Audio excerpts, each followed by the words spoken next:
तो हम लोग क्या पढ़ रहे थे?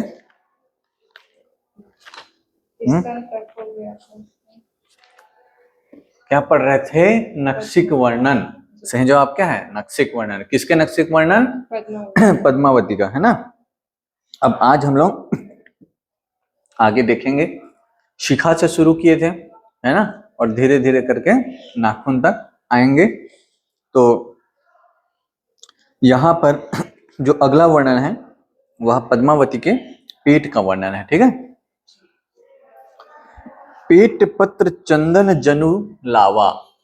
अब देखो शुरुआत ही पेट पत्र, कौन सा अलंकार होगा? अनुप्रास अलंकार। चंदन जनु लावा, जनु जानो मनु मानो, कौन सा अलंकार होगा? उत्प्रेक्षा। पेट पत्र चंदन, ठीक है। पेट किसका पत्र है? चंदन का पत्र है, जैसे कोई चंदन का सुंदर पत्र हो।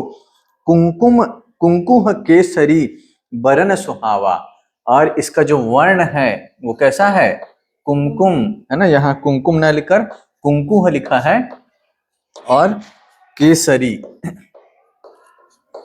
कुमकुम और केसरी के वर्ण के समान, मतलब रंग कैसा है? हाँ, वर्ण कुमकुम और केसर के रंग के समान उसके पेट का रंग है। और पेट को क्या कह दिया है? जैसे चंदन का पत्र हो, चंदन का सुगंधित पत्र हो। ठीक है। आगे देखे तो कुंकुम केसरी में भी कौन सा अलंकार होगा? अनुप्रास अलंकार। ठीक है। तो पेट है वह जैसे चंदन का पत्र है और जिसमें कुमकुम और केसर का वर्ण सुशोभित है, मतलब कुमकुम और केसर को मिलाकर जो रंग बने वैसा उसके पेट का क्या है? रंग है। ठीक है। खीर आहार ना कर सुकुमारा, पान फूल के रहे अधारा। और पद्मावती है, पद्मावती की कमर, नायिका की कमर कैसी होती है? हमारे साहित्य में पतली होती है ना। गाना भी बना भी पतली कमरिया हाय हाय, है ना। कोई भी नायिका पे जितने गाने बनेंगे, कमर पे जितने गाने बनेंगे, तो नायिका की कमर कैसी होगी? एकदम पतली होगी। तो यहीं पे कह रहे हैं कि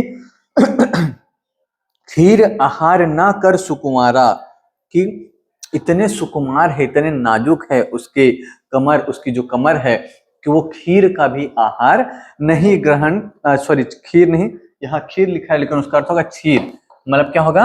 दूध भी वो ग्रहण नहीं करती है, कि मेरे कहे बॉडी में फैट ना आ जाए, है ना। इतनी हेल्थ कॉन्शियस है, या अपने शरीर के फैट को लेकर इतनी कॉन्शियस है कि वो दूध को भी ग्रहण नहीं करती। अब जब दूध भी नहीं पी रही हमारी नायिका पद्मावती, तो क्या पीती है?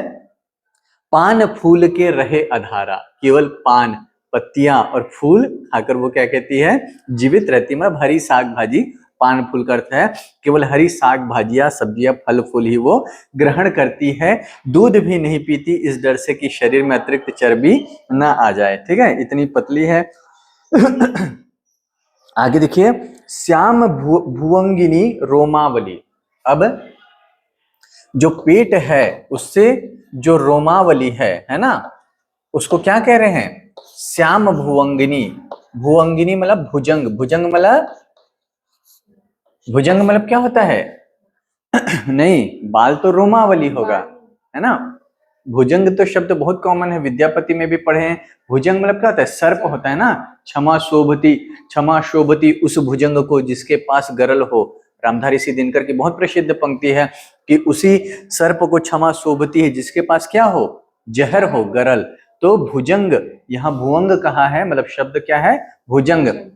भुजंग का अर्थ क्या होता है? सर्प। तो जो उसके पेट पे रोमावली गई है, बालों का जो समूह है वह गया है, उसको कवि क्या कह रहे हैं? श्याम भुवंगिनी। श्याम मतलब कृष्ण तो होता है, पर श्याम का अर्थ क्या होता है? सुंदर नहीं होता है। हाँ, श्याम वर्ण बोलते हैं ना।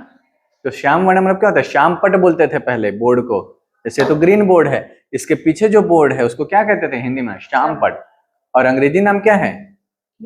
तो श्याम करते क्या हुआ? काला ना। कितना कॉमन शब्द है, तुम भूल जाते हो। तो उसकी जो रोमावली है उसको कवि ने क्या कहा है? श्याम भुजंगिनी, मतलब काली सर्पिणी, सर्प की भांति ऊपर गई है। ठीक है, इन शब्दों को आपको बिल्कुल याद रखना है, आप हिंदी साहित्य पढ़ रहे हैं। ठीक है, तो श्याम का अर्थ कृष्ण ने कहा, तो कृष्ण का अर्थ भी क्या होता है? काला ही तो होता है, अंततः अर्थ क्या हुआ? काला हुआ। ठीक है, तो श्याम भुवंगिनी रोमावली, उसकी जो रोमावली है वह क्या है? काली नागिन है या काला सर्प है। तो रोमावली को उन्होंने क्या कह दिया? काल भुजंगिनी, काला सर्प कह दिया। तो कौन सा अलंकार होगा? रूपक अलंकार होगा। ठीक है, नाभि निकसी कमल कहाँ चली, और ये जो सर्पिणी है, काली सर्पिणी है, काली नागिन है, वो कहां से निकली है? नाभि से निकली है। और कहाँ चली है? मुख रूपी कमल से मिलने को चली है। ये कवि की कल्पना है कि उसके नाभि से निकली हुई काली नागिन या काली सर्पिणी है ना, रोमावली को क्या करें? काली सर्पिणी नाभि से निकलकर मुख रूपी कमल से वह मिलने चली है, क्योंकि रोमावली ऊपर की ओर आती है नाभि से, है ना, इसलिए करें। उसके बाद नाभि निकसी में कौन सा अलंकार होगा? अनुप्रास अलंकार। कंवल कह, कौन सा अलंकार? अनुप्रास अलंकार। ठीक है, आगे देखिए, आई दुई नारंग बीच भई, देखी मंजूर ठमकी रह गई। और ये जो रोमावली है वो नाभि से निकलकर चेहरे की ओर जा रही है, लेकिन वो जब दो नारंग के बीच अर्थात उसके वक्ष स्थल के बीच में आती है और वहां तक पहुंचकर वह देखती है कि मोरिनी है। मोरनी मतलब उसकी ग्रीवा, उसकी जो गर्दन है वह क्या है?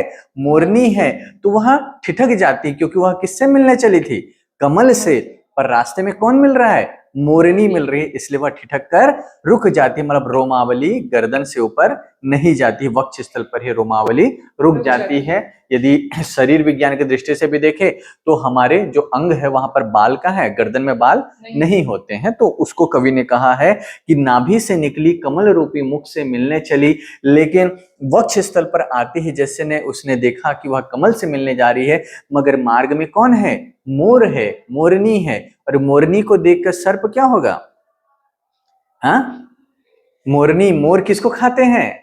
सांप को खाते हैं ना, तो सांप ठिठकेगा कि नहीं मोर को देखकर? देखिए कितनी सुंदर कल्पना है कवि की कि जो नाभि से निकली हुई रोमावली है वह काली सर्पिणी है, और वह कमल, सर्प क्या है? पुष्प के प्रेमी होते, तो कमल से मिलने चली, लेकिन रास्ते में मोरनी को देखकर वह ठिठक गई, क्योंकि मोरनी सर्प को क्या करती है? खा जाती है, निगल जाती है, इसलिए वह ठिठक कर रुक गई है ना। ऐसी कवि जायसी की कल्पना है। अब आगे देखिए, जानहु चढ़ी भंवर नहीं के पाती, चंदन खाम बांस के माती। और कह रहे हैं जानो, जो भंवरों की पंक्तियां हैं, जो रोमावली है उसको क्या कह रहे हैं? जैसे भंवरों की पंक्तियां हैं, और वह क्या है? चंदन खाम बांस के भांति, कि भंवरों की पंक्तियां चंदन के खंबे की सुगंध से मतवाले होकर चढ़ रहे हैं, है ना। पहले तो क्या कहा? रोमावली को काली सर्पिणी या काली नागिन कहा, फिर क्या कह रहे हैं? भंवरों की पंक्तियां एक के बाद एक भंवरे क्या है? ऊपर चढ़ रहे हैं। किस लिए चढ़ रहे हैं? चंदन की गंध से मस्त होकर, मतवाले होकर ऊपर चढ़ रहे हैं। यहाँ चंदन की गंध मतलब पद्मावती का शरीर की जो गंध है, सुगंध है, उसको कह रहे हैं। क्लियर है? जानहु चढ़ी, कौन सा अलंकार होगा? उत्प्रेक्षा अलंकार। Very good. अब आगे देखते हैं, कई कालिंदी बिरह सताई, चली पयाग अरेल बीच आई। या फिर कह रहे हैं कि मानो, ये रोमावली के बारे में ही वर्णन कर रहे हैं, पेट का वर्णन हुआ पर ज्यादातर पंक्तियां रोमावली पर ही समर्पित है, कि मानो क्या है? कालिंदी, कालिंदी मतलब यमुना नदी, है ना। यमुना नदी का दूसरा नाम क्या है? कालिंदी। और यमुना नदी के जल का रंग कैसा है? काला, श्याम। और रोमावली का रंग कैसा होता है? काला। इसलिए कह रहे हैं कि कालिंदी नदी क्या है? विरह से त्रस्त होकर, परेशान होकर यमुना से, यमुना से कहता हूं, जो कालिंदी नदी, यमुना नदी विरह से त्रस्त होकर प्रयाग की ओर चली। किससे मिलने? यमुना नदी किससे मिलती है? गंगा से, गंगा नदी से मिलने। विरह से परेशान होकर गंगा से मिलने वह प्रयाग की ओर चली, और प्रयाग की ओर चलते चलते कहां पर आई? अरइल नामक स्थान पर आई। ऐसी मान्यता है कि गंगा नदी और यमुना नदी का संगम कहां पर होता है? अरेल नामक स्थान पर होता है। तो इसलिए यहां पर क्या कह रहे हैं कि विरह की सताई हुई यमुना नदी, काली नदी है ना, रोमावली है, वह कहाँ चली, प्रयाग की ओर चली और अरिल नामक स्थान पर पहुंचकर रुक गई है। समझ में आया? ठीक। देखो कवि को भूगोल की भी जानकारी है ना, प्रयाग, अरेल नामक स्थान, तो ये पढ़कर आपको बहुत सारी जानकारी, नई जानकारी मिलेगी। फिर आगे, नाभि कुंडर बनारसी, ठीक है, उनके नाभि को क्या कहा है, बनारसी कुंड कहा है। पिछले क्लास में भी हम लोगों ने पढ़ा था, शायद जायसी में ही पढ़ा था या विद्यापति में पढ़ा था, मुझे ठीक से याद नहीं है, कि बनारस में, काशी में लोग क्या करते थे, करवत लेते थे, है ना, नागमती में ही पढ़े थे क्या, कि पद्मा विद्यापति में पढ़े थे कि कितने लोग करवत लेने को तैयार है ताकि उसके मांग का क्या बन सके, लाल सिंदूर। तो काशी में एक जगह थी जहां पर एक कुंड था जिसमें करवत लेने के लिए क्या करते थे, कूद जाते थे। तो उसके जो नाभि को क्या कहा है, वह बनारसी कुंड है जिसमें करवत लेने, प्राण का उत्सर्ग करने के लिए लोग आते हैं, ठीक है। और आगे उसके नाभि के बारे में कह रहे हैं, सो को होई मीचु तहां बसी, तो कह रहे हैं कि उसकी नाभि क्या है, काशी, बनारस का करवत लेने वाला कुंड है, और वहां मृत्यु का वास होता है। जहां मृत्यु का वास होता है वहां कोई और बच सकता है क्या, तो वही कह रहे हैं कि वहां जहां मृत्यु बसता है, मतलब उसका नाभि कुंड, नाभि का सौंदर्य ऐसा है कि लोग उसको देख कर क्या होते हैं, मर जाते हैं, मर पड़ते हैं, है ना। जैसे काशी के कुंड में लोग करवत लेने के लिए कूद पड़ते हैं, वैसे उसके नाभि का सौंदर्य लोगों को क्या करता है, मूर्छित कर देता है। समझ में आया? आगे देखते हैं, देखिए फिर आगे की पंक्ति में क्लियर होगा, सिर करवत तन करसी लय लय बहुत सिझे ते ही आस। सिर पर करवत लेने के लिए, करवत मतलब आरा चलाने के लिए, और तन करसी, तन करसी मतलब अंगारों में चलकर, अंगारों से क्या है, चलकर अपने प्राण त्याग देना। करवत तो आप लोग समझ ही गए, पिछली क्लास में पढ़े कि सर पर, गर्दन पर आरा चलवाना। और करसी, यहाँ नया शब्द आया है, करसी मतलब जो कंडों की आग होती है ना, उस पे चलकर अपने शरीर को क्या करते थे, भस्म करते थे, उसको क्या कहते थे, करसी लेना, ठीक है। तो सिर पर आरा चलाने के लिए और तन पर कंडों की आग से भस्म करने के लिए बहुत सारे लोगों ने क्या किया, प्रयास किया, मतलब कि अब मृत्यु को प्राप्त कर भी पद्मावती को प्राप्त कर ले, ऐसी यातना उन्होंने सही, ठीक है। लय लय में कौन सा अलंकार होगा, पुनरुक्ति प्रकाश, वेरी गुड, ठीक है। तो वही कह रहे हैं कि इस आशा से कि पद्मावती हमको मिल जाए, लोग अपने सर पे, गर्दन पे आरा चलवाने के लिए तैयार हो गए, लोग करसी पर चलने के लिए तैयार हो गए, मतलब अंगारों पर चलकर भस्म होने को तैयार हो गए। बहुत धूम घुटत में देखे उतरू ना दे निराश, और बहुत सारे लोगों ने धुआं को क्या किया, घूंट के रूप में निगल लिया, धुआं पी लिया। इसका अर्थ क्या है, मतलब लोगों ने कठिन से कठिन साधना की पद्मावती को पाने के लिए, लेकिन आगे देखिए, देखे उतरू ना दे निराश, लेकिन पद्मावती किसी की ओर उत्तर नहीं देती, किसी का उत्तर नहीं देती, और सब और निराश भाव से देखती है, मतलब लोगों के प्रयत्न का उस पर कोई असर नहीं पड़ता है, कोई फर्क नहीं पड़ता है। समझ में आया यहाँ तक? ठीक है। तो पद्मावती का सौंदर्य कैसा है कि लोग आरा चलवाने के लिए तैयार हैं, अंगारों में जलकर भस्म होने को तैयार है, सब प्रयत्न करते हैं, कठिन से कठिन तप करते हैं, लेकिन पद्मावती को कोई फर्क नहीं पड़ता है, वह किसी का उत्तर नहीं देती है, सब और निराशा से देखती है, जैसे उसे कोई मतलब ही ना हो, ठीक है। अब आगे देखते हैं, वेणी का वर्णन है, शिखा का वर्णन हुआ था, लेकिन यहाँ केवल उसकी चोटी पर फोकस किया गया है, जो चोटी गूंथते हैं ना उस पर। बैरनी पीठ लीन ओई पाछे चलू फिरी चली अप्सरा काचे, और बैरी पीठ, उसकी जो पीठ है वो बैरी है। बैरी क्यों कह रहे हैं, क्योंकि कई लोगों के प्राण हर लेती है। तो बैरी पीठ लीन ही पाछे, बैरी पीठ, शत्रु रूपी पीठ के पीछे क्या है, वेणी है, वेणी को उसने पीछे रखा हुआ है अपने पीठ के, और जनु फिरी चली अप्सरा कांचे, और ऐसे चलती है जैसे कोई अप्सरा चल रही हो। तो जनु फिरी कौन सा अलंकार होगा, उत्प्रेक्ष अलंकार है ना। तो बैरी पीठ के पीछे वेणी को धारण किए हुए वो ऐसे चलती है, ऐसे गर्व से या ऐसी मदमस्त चाल से चलती है जैसे कोई अप्सरा की प्रतिमूर्ति हो, अप्सरा की मूर्ति हो। ठीक है। मलयगिरी के पीठ ही समारी, थोड़ा पीठ का वर्णन है, थोड़ा वेणी का वर्णन है, ज्यादा वेणी का वर्णन है। मलयगिरी के पीठ ही समारी, उसके पीठ को किसने संवारा है? मलयगिरी, मलय पर्वत अर्थात ऐसा पर्वत जिसमें चंदन के पेड़ हैं, जिसमें बहुत सुगंधित वायु बहती है, इसलिए साहित्य में जब भी आएगा तो मलयगिरी का जिक्र आता है। मलयगिरी से पवन चल रही है, तो उसके पीठ को किससे संवारा है? मलयगिरी के सुगंधित पवन से, है ना। बेणी नाग चढ़ा जनुकारी, और जो बेणी नाग है, वेणी मतलब क्या होता है? उसकी चोटी। तो वेणी को क्या कह दिए हैं कवि ने? नाग। कौन सा अलंकार होगा? रूपक अलंकार। Very good. तो पीठ क्या है?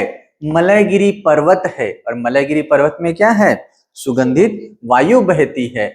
और सांप किससे लिपटा रहता है? सुगंधित वृक्षों से, पेड़ों से।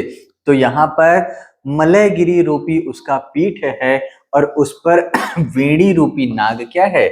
लिपटा हुआ है। ठीक है। तो मलयगिरी के पीठ समारी, पीठ मलयगिरी की सुगंधित वायु से संवारा गया है। वेणी नाग चढ़ा जनुकारी, और उसके जो वेणी रूपी नाग है वह उस पर चढ़ा हुआ है। ठीक है। आगे देखते हैं। लहरे देत पीठ जनु चढ़ा, चीर उड़ावा कंचुकी मढ़ा। ठीक है। तो जो सांप है वो कैसे चलता है? सीधी रेखा में चलता है क्या? लहराते हुए। तो इसकी जो चोटी है वो भी कैसी है? लहराती हुई उसकी चोटी है। तो कह रहे हैं कि उसकी चोटी मानो लहराता हुआ क्या है? सर्प है, और उस पे पीठ पर चढ़ा हुआ है। और चीर उढ़ावा, उस पर उसने क्या किया? अपने पीठ पर वस्त्र ढके हुए हैं। तो उस वस्त्र को वो क्या कह रहे हैं कि ये सांप की क्या है? केचुली है। सांप केचुली ओढ़ता है ना, ऐसे ही उसकी वेणी पर उसने कुछ लगाया होगा, या पीठ पर जो वस्त्र धारण किए हैं उसको कवि क्या कह रहे हैं कि वह मानो सांप, सर्प की क्या है? केचुली है। समझ में आया? ठीक। जनु चढ़ा पे उत्प्रेक्षा होगा। ठीक है। अब आगे देखते हैं। दहु का अस बेनी किन्ही, चंदन बास भूंगी दिन ही। ठीक है। क्या कह रहे हैं कि न जाने किसके लिए ऐसी सुंदर वेणी की क्या है? रचना की गई है, लेकिन कह रहे हैं कि चंदन की जो बास है, चंदन की जो सुगंध है वह किसके पास पहुंच गई है? सर्प के पास पहुंच गई है। मतलब न जाने कौन, है ना, कौन भाग्यशाली होगा जो ऐसी वेणी वाली सुंदर स्त्री से जिसका मिलन होगा। लेकिन वह कह रहे हैं कि चंदन की बांस सुगंध किसके पास पहुंच गई है? सर्प के पास पहुंच गई, अर्थात सर्प उस बांस को सूंघता हुआ उसके पास आ जाएगा। ठीक है। किसन के करहा चढ़े ओ ही माथे, तब सो छूट अब छूट न नाथे। कह रहे हैं कि कृष्ण जैसे कालिया नाग के माथे पर चढ़ गए थे, है ना, लेकिन कृष्ण ने नर्तन करने के पश्चात पिघल कर कालिया नाग ने जब पराजय स्वीकार कर ली, कृष्ण ने उस नाग को क्या किया था? छोड़ दिया था। लेकिन इसकी जो सर है ना, इसकी जो वेणी रूपी नाग है, यह क्या है? नहीं छूटेगा। मतलब कृष्ण ने फिर भी उस नाग को छोड़ दिया था, पर यह ऐसा कालिया नाग है जो किसी के छोड़े नहीं छूटेगा। मतलब किसी के गले में वह फांस बन गया, कोई उसके रूप पे आसक्त हो गया तो कोई उससे पीछा नहीं छुड़ा सकता। समझ में आया? तो कह रहे हैं तब तो वह छूट गया, लेकिन अब यह नहीं छूटेगा। आगे, कारी कंवल गहे मुख देखा।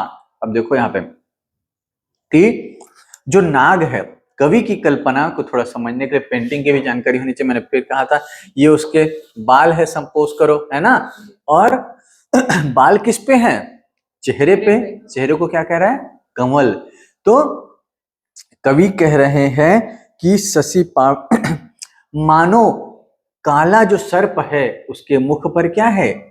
कमल धारण किया हो। मतलब सर्प ने मुख में क्या धारण किया है? कमल धारण किया है। यहाँ पर सर्प मतलब क्या हो जाएगा? उसकी वेणी हो जाएगी, और मुख पे जो कमल है वह क्या हो जाएगा? पद्मावती का चेहरा। ठीक है।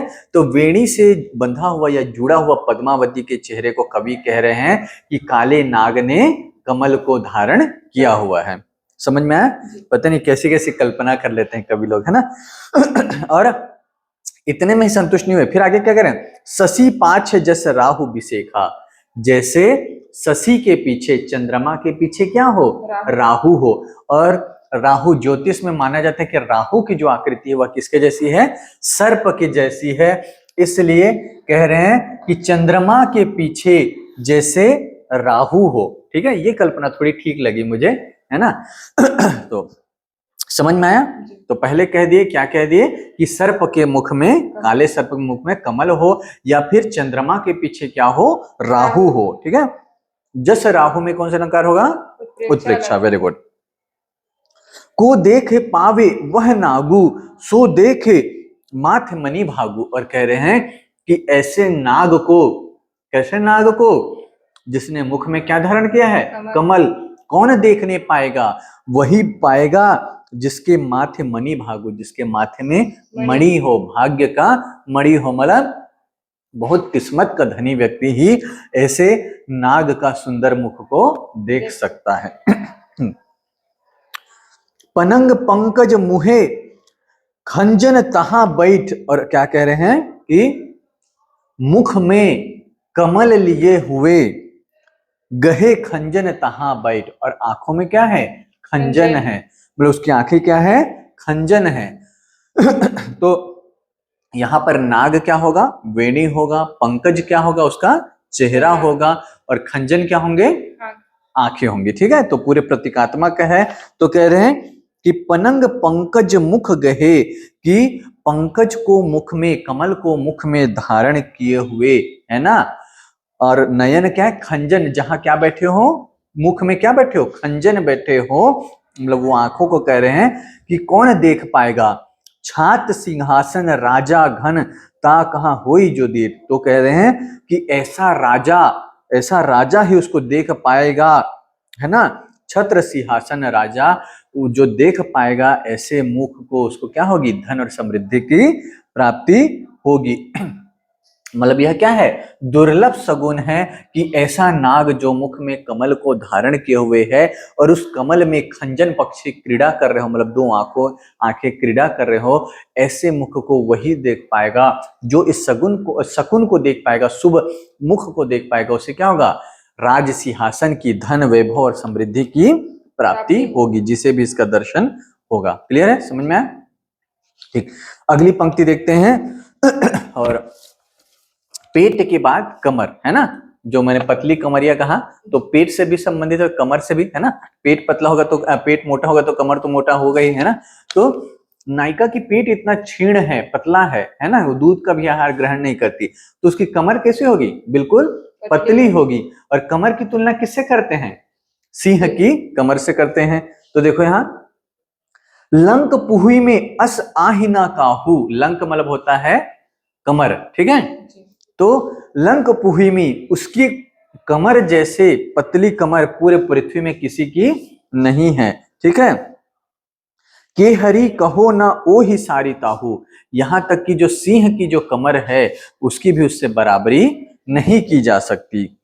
बसा लंक बरने जग झीनी। ठीक है, तो कह रहे हैं कि संसार में जो पतली कमर है उसमें हमेशा तुलना की जाती है बर्रे से, है ना। वो जो पीला कलर के कीड़ा नहीं होता जो काटता है, डंक मारता है, हमारी तरफ दतैया बोलते हैं, टेकार बोलते हैं, इधर क्या बोलते हैं, दतैया ही कहते हैं ना। तो बर्रे उसी को कहा है, उसकी कमर कितनी पतली होती है ना। तो कह रहे हैं कि बसा लंक बरने जग झीनी, पूरे संसार में जो बर्रे है ना, ये दतैया है, उसकी कमर क्या है, पतली मानी जाती है। ते ही ते अधिक लंक वह खीनी, लेकिन जो पद्मावती की कमर है वो उस दतैया, उस बर्रे की कमर से भी क्या है, पतली है ना। परिहर प्यू भय ते ही बसा, और इसी वजह से कि पद्मावती की कमर तो मेरे से भी पतली है, इस भाव को लेकर जो बर्रे है वह क्या हो गया, पीला पड़ गया है ना।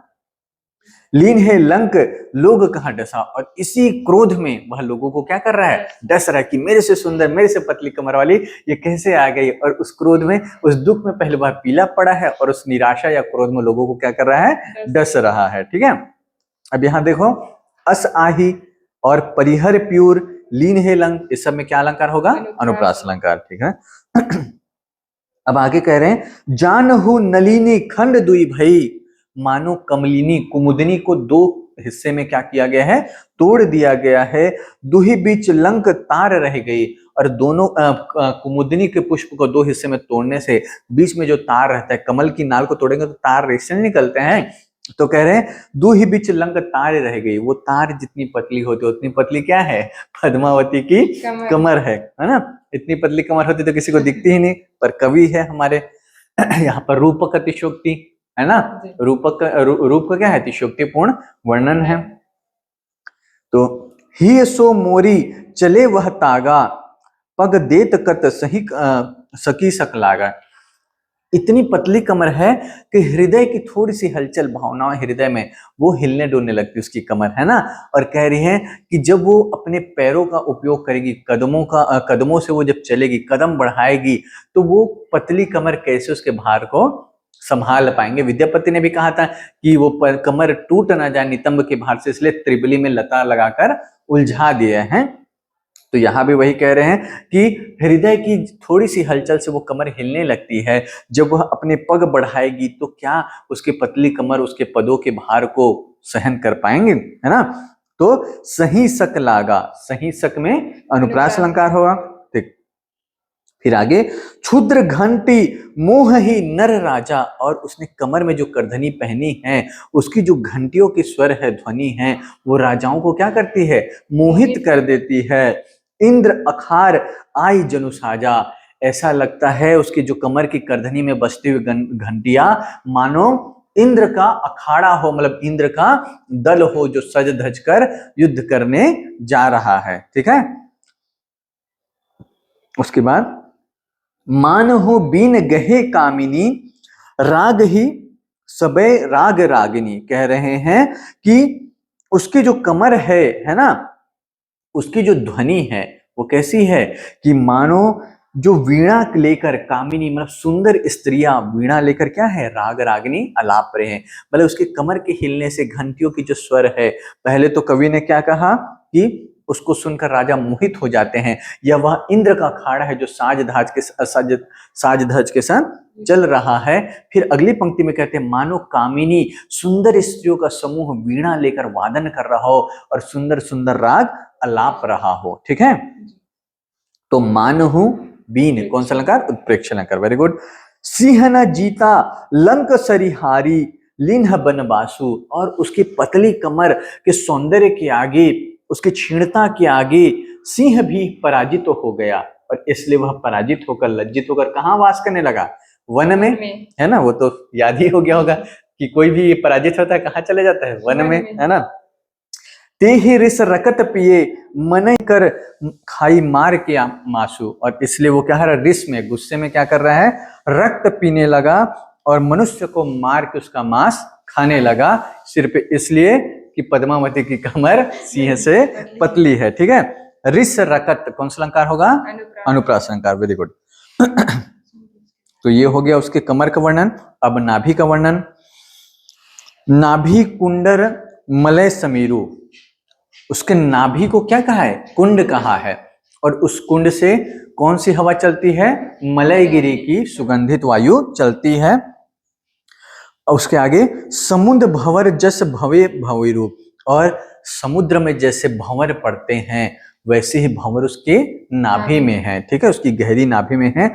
बहुते भंवर बौंडरा भय, उसके भंवर को देखकर बहुत लोग क्या हो गए? पागल हो गए। उसके लिए पहुंची ना सके सरग कहा गए। जैसे समुद्र के भंवर में, चक्रवात में, बवंडर में डूबकर लोग क्या होते हैं? मर जाते हैं। ऐसे ही उसके जो नाभि का भंवर है वह बवंडर हो गया है। ऐसा बवंडर, ऐसा चक्रवात जिसको पाने की आकांक्षा में लोग उस तक पहुंच तो नहीं पाते लेकिन स्वर्ग पहुंच जाते हैं। ठीक है। चंदन मांझ कुरुंगिनी खोजू, दहू को पाव को राजा भोजू। पुनः उनके नाभि के नीचे स्थल को उन्होंने कहा है सांकेतिक भाषा में कि वो हिरणी के खुर है, और उस स्थल का जो भोग है वह क्या है? केवल राजा भोज जैसा भाग्यवान व्यक्ति ही ऐसी सुंदर स्त्री से भोग कर सकता है। ठीक है।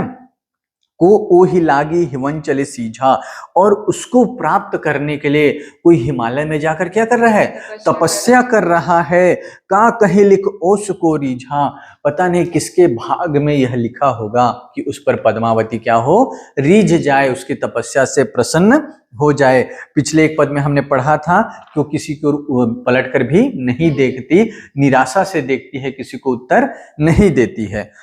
आगे देखें, तीय कमल सुगंध शरीरु, समुद्र लहरी सोहि तन चीरू, और उसका जो शरीर है वह क्या है, कमल का सुगंध, कमल पुष्प की गंध से सुगंध आती है उसके शरीर से, और उसके शरीर पे जो वस्त्र शोभित है वह समुद्र की लहर के जैसी है। ठीक है, तो समुद्र लहर सोहि तन चीरू, समुद्र लहर वस्त्र के रूप में उसके शरीर की शोभा बढ़ाते हैं। ठीक है।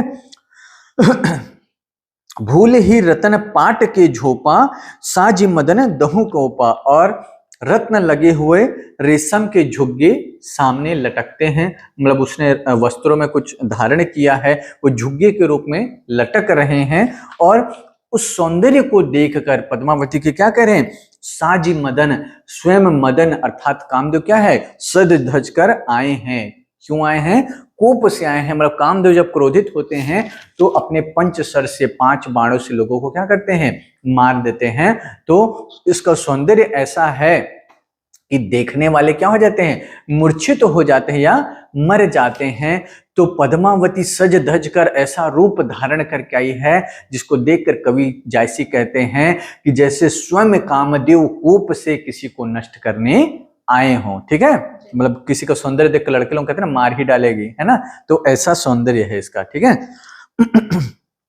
आगे देखिए, अब ही सो आही कमल के करी, अब ही सो आही कमल के करी, न जानो कौन भंवर कहाँ धरी। तो कह रहे कि अभी जो पद्मावती है वो कमल की कली के समान है, और न जाने कौन वह भाग्यशाली भंवरा होगा जो इस कमल का क्या करेगा, रसपान करेगा। ठीक है।